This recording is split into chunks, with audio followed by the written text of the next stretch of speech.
très influent, qui est décrit comme un homme politique. Obama, De l'ombre qui émerge subitement, Obama, qui séduit les masses avec son immense charisme. Obama, On est tous endormis par un message de paix.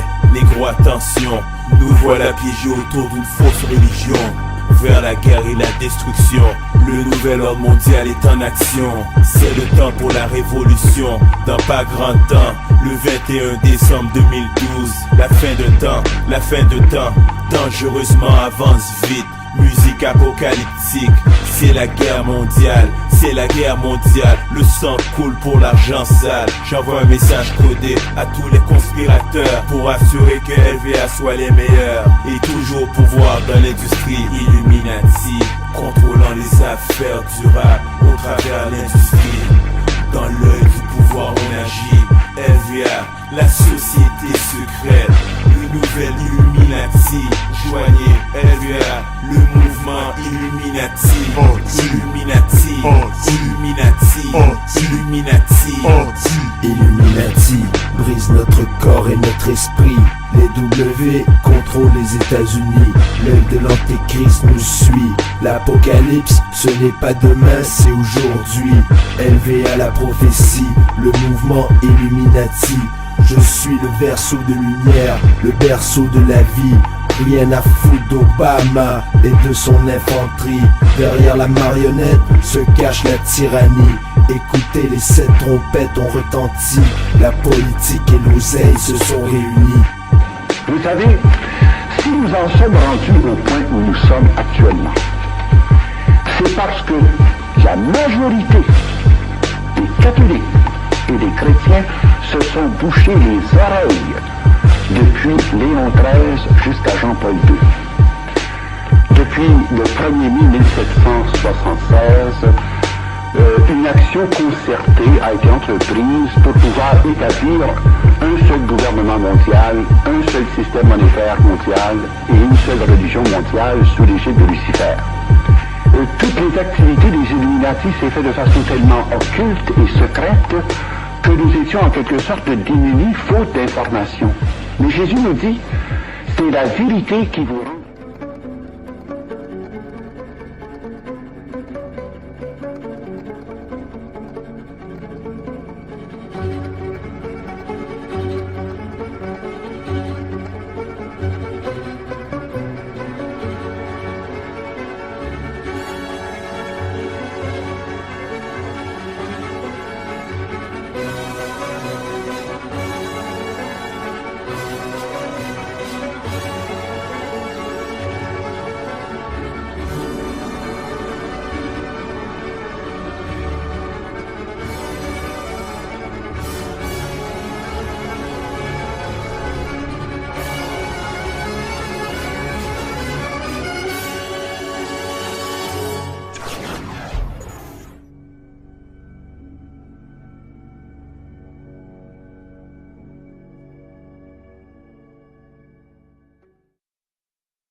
Bonjour à tous. Aujourd'hui, nous allons parler du développement durable. Officiellement, c'est un type de développement économique qui répond aux besoins des générations du présent sans compromettre ceux des générations futures. Créé par l'ONU, le concept semblait prometteur. Il voulait réduire les inégalités tout en résolvant nos problèmes écologiques. Et pourtant, 30 ans après, la situation n'a jamais été si préoccupante. En 2010, l'Overshoot Day a été atteint en août. En 2000, cette limite était en novembre. La demande de matières premières s'accentue tous les jours, alors que nos réserves de métaux dépassent difficilement les 50 ans. Pendant que nos forêts continuent de disparaître, une île de plastique de 600 000 km² s'est formée dans le Pacifique. Quelques 100 millions de tonnes de synthétique se baladent en mer. Nous observons des déséquilibres de plus en plus importants des écosystèmes, avec son lot de désertification, d'extinction et d'intoxication. De grands désastres écologiques se succèdent et l'indifférence du pouvoir est proportionnelle à l'ampleur du désastre. Le New York Times estimait à 8 milliards de litres de pétrole déversés en mer rien qu'en 2010. Cette année est également celle de tous les records en matière d'émissions de CO2 et 2011 est en bonne voie pour un nouveau record.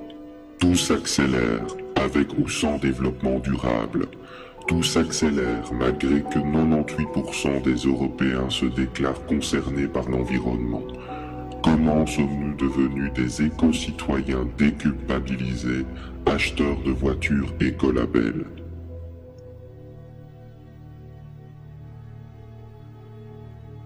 Pour comprendre pourquoi le développement durable est en échec, il faut revenir en 1972, quand le Club de Rome, un groupe de puissants, réalise une étude qui démontrera que la croissance n'est pas infinie et que nous allons droit vers un effondrement planétaire si nous n'adoptons pas une nouvelle économie.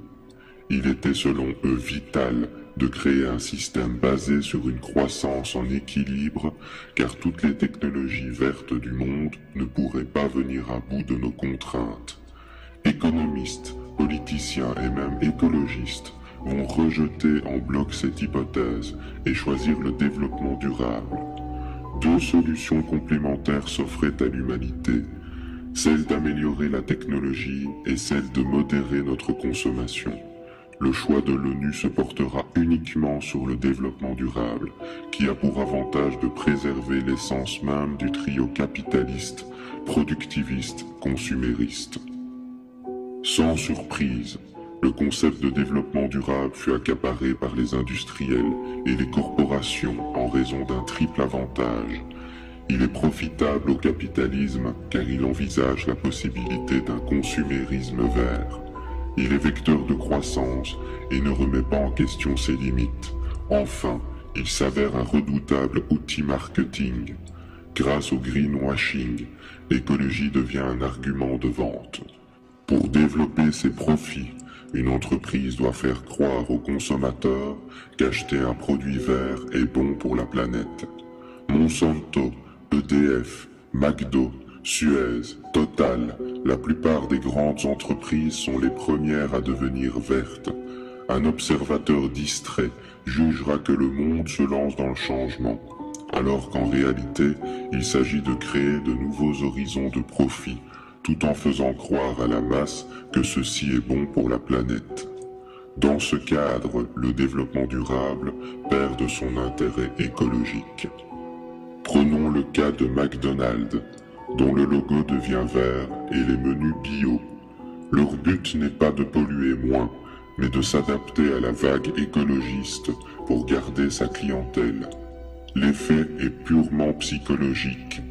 Car si les ventes augmentent, le besoin de viande augmente, ainsi que l'utilisation de pétrole et de ressources. Cette réalité que nous observons dans presque tous les domaines s'appelle l'effet rebond. Chaque fois que nous créons une technologie moins polluante, il y a éco-efficience. Mais si la croissance augmente, l'éco-efficience est négative. Par exemple, on réduit de 5% les émissions de CO2 du parc automobile mondial. Dans le même temps, croissance oblige, le nombre de voitures en circulation augmente de 15%. Si chaque voiture pollue moins, le problème s'est aggravé à l'échelle mondiale. L'éco-efficience totale est inexistante, mais le consommateur, lui, pense avoir fait une bonne action. Nous touchons du doigt la limite du concept. Le développement durable se base sur un postulat erroné, celui qu'une croissance verte infinie est possible dans un monde aux ressources limitées. Bien qu'il existe des effets positifs locaux, ils sont insuffisants et engloutis par les effets pervers secondaires. Certains auteurs estiment que le développement durable est un concept schizophrène, car il utilise la cause même des problèmes environnementaux pour tenter de résoudre la crise écologique.